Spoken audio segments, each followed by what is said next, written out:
Olá, tudo bem com vocês? Por acaso, você tem ou já teve algum aluno que apresentou comportamentos como tapar os ouvidos quando você coloca algum som mais estridente? Ou que se recusa a comer determinados alimentos no horário do lanche?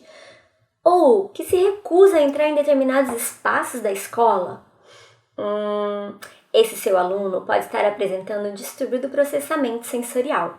E grande parte das crianças que estão dentro do TEA, dos indivíduos que estão dentro do TEA, apresentam essa disfunção. Você sabe o que é? Quer saber um pouco mais? Vem comigo! Bom, grande parte dos indivíduos que apresentam TEA apresentam algumas sensibilidades ou falta de sensibilidades com relação aos sentidos e chamamos isso de distúrbio do processamento sensorial. O processamento sensorial nada mais é do que como recebemos e captamos as informações do mundo, de uma maneira mais natural ou de uma maneira mais dificultosa. E aí, nós temos algumas falhas em todos os nossos sentidos. Pode ser que o seu aluno não apresente sensibilidade ou falta de sensibilidade em todos os sentidos, mas em alguns sentidos você pode ver, você pode observar que ele apresenta. E eu vou falar para vocês aqui algumas características que as crianças podem apresentar na escola. Como, por exemplo, se ela for uma criança que apresenta hipersensibilidade auditiva, por exemplo, um simples batucar de lápis na carteira e que aos nossos ouvidos de pessoas com desenvolvimento neurotípico não incomoda ou passa despercebido, para ela pode lhe causar tamanho incômodo. E muitas vezes aquele comportamento que o professor relata para os psicopedagogos, para os pedagogos da escola, de que o aluno estava quieto e do nada levantou e demonstrou um comportamento impulsivo. Essa questão de do nada é muito relativo. Quer dizer que para nós que estávamos fora da sensibilidade dessa criança, foi um comportamento repentino. Mas para essa criança que estava ali, tentando se concentrar e ouvindo o batucar do lápis incomodando o processamento de toda a sua informação, é muito complicado. Essa criança pode apresentar também incômodo com barulhos, músicas tocadas altas na escola, cantorias, bater palmas, gritos, choro de outra criança, enfim, qualquer som que lhe cause, lhe agrida a comunicação responsiva com relação aos sons, a como ela percebe esse som. Em contrapartida, nós já temos as crianças que apresentam ali a hipossensibilidade. Se ela apresentar uma hipossensibilidade auditiva, é uma criança que, por exemplo, vai ter bastante dificuldade em discriminar os sons. Ou é aquela criança que você vai precisar chamar e tocar para ela entender que está sendo chamada. Ou é aquela criança que vai lhe pedir, demonstrar que tem vontade de ouvir repetidas vezes a mesma música. Cante várias vezes, professora. Novamente, novamente, novamente. Ou que vai gostar de fazer determinado barulho para se organizar. Quem aí não teve nenhuma criança que gostava de dar pequenos batuquinhos na mesa, acompanhada de algum movimento corporal para tentar se organizar? Então, é uma criança que apresenta ali uma hipossensibilidade. Ela precisa de muito para conseguir se organizar e se sentir bem. Ainda dentro dessa questão total do processamento sensorial, a gente pode apresentar crianças que são hipersensíveis visualmente. São crianças que às vezes se recusam a entrar em determinados ambientes porque tem muitos cartazes colados na parede, ou é um ambiente com muito estímulo visual, muito bonecos, cores, uma cortina diferente, uma luminosidade diferente, uma sala muito carregada, muito poluída, uma sala de aula muito poluída, e lhe causa extremo desconforto. E aí nós temos que tomar cuidado com essa gama de estímulos que essa criança está recebendo. A sobrecarga sensorial traz nessa criança um desconforto muito grande e ela não vai conseguir permanecer nesse ambiente.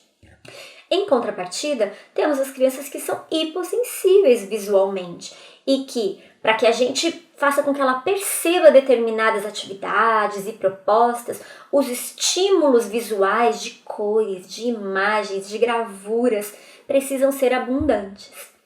Ainda falando do processamento sensorial, temos o processamento sensorial relacionado ao paladar, que aí é muito gritante com relação às crianças que estão dentro do TEA. Afinal, eles apresentam uma sensibilidade muito grande com relação ao paladar. Grande parte dos nossos alunos que estão dentro do TEA. Existem crianças que vão demonstrar tanta sensibilidade, hipersensibilidade, que muitas vezes só se alimentam de líquidos em determinadas temperaturas e determinados sabores. Ou crianças que só comem um tipo de alimento, só comem banana, ou só tomam Toddy gelado. E aí nós temos que devagar, junto com a equipe multidisciplinar, que essa criança deve ser acompanhada, e fazendo um processo de dessensibilização. Nada muito forçado. A família também é grande parceira nesse momento. A escola, ela só não pode deixar de oferecer os alimentos que ela oferece para os demais, todos os dias. E aí existem diversas estratégias que eu posso trazer para vocês em outro vídeo. Mas, só pra gente falar rapidamente, ela pode, por exemplo, num dia colocar só o arroz, se a escola tem lá o arroz, o feijão e uma salada. No outro dia colocar os 3 alimentos. No outro dia colocar só o feijão. No outro dia colocar só o caldinho do feijão. Enfim, e testando a criança visualmente, o cheiro, a sensação, deixar muitas vezes ela sentir com as mãos aquele determinado alimento. Depois a gente pensa em ensinar os hábitos convencionais da sociedade, que é ensinar a comer com talher. A princípio a gente está querendo inserir essa criança numa nova proposta de alimentação. Claro, sempre com uma ajuda da equipe multi e da família. E, em contrapartida, existem as crianças que apresentam uma hipossensibilidade alimentar. Essa a gente tem que tomar bastante cuidado, porque muitas vezes qualquer alimento que oferecemos, ela come sem demonstrar saciedade. Se a gente deixar, essa criança vai comendo, sem ter pausas, sem entender que ela está saciada, sem entender muitas vezes que aquela determinada textura não é um alimento, né? São as crianças que muitas vezes vão colocar a massinha na boca para sentir aquela sensação gostosa, cremosinha, colocar a tinta guache para sentir aquela sensação, independente se ela já passou da fase oral, se ela já passou lá dos 2 anos.